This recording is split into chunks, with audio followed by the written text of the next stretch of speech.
Hi everyone, welcome back. In this lecture, we'll create a Spring Boot REST API that returns a list as a JSON to the client. Well, let's go to IntelliJ IDEA. And in previous lecture, we have created a REST API that returns a student object as a JSON to the client.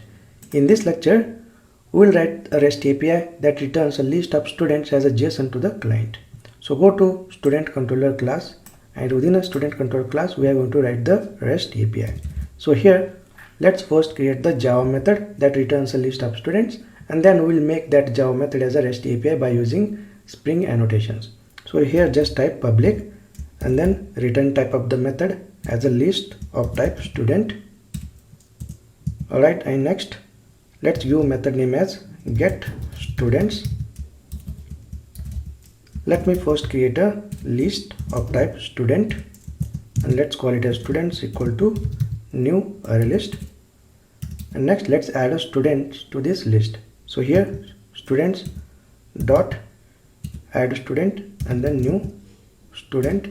Let's give id as a 1 and then first name Ramesh and then last name Padatari.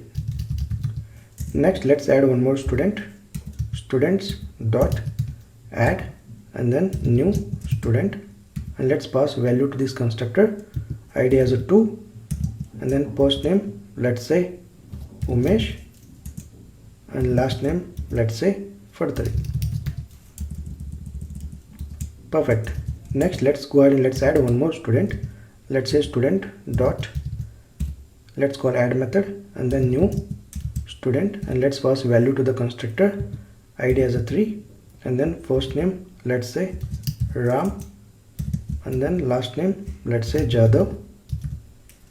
Next let's add one more student, students dot add and then new student, and let's give id as a 4 and then first name as a Sanjay and let's give last name as a Pawar.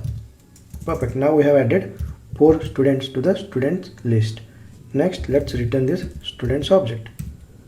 Perfect. Now we have created a simple get students Java method. It returns a list of students.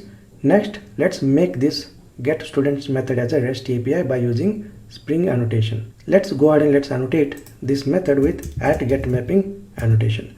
Well, we use @getMapping annotation to map the incoming HTTP GET request to this method, and this method should return a list of students as a JSON to the client. Next let's configure the URL for this REST API.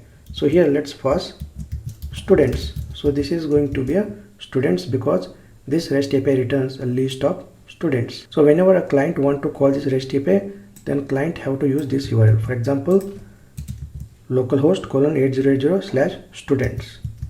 Alright, perfect. Now let's go and let's run our Spring Boot application and let us test this REST API. So let me start the Spring Boot application. Well, notice here our Spring Boot application is up and running in embedded Tomcat server on port 8080. So let me copy this URL, and this REST API is going to handle HTTP GET request. So we can make a GET request from the browser. So let's go to browser and in a new tab just paste this URL and hit enter, and there we go. You can able to see the client got a response that is a list of students in a JSON format. This is how we create a Spring Boot REST API that returns a list in a JSON format. Alright, great. I will see you in the next lecture.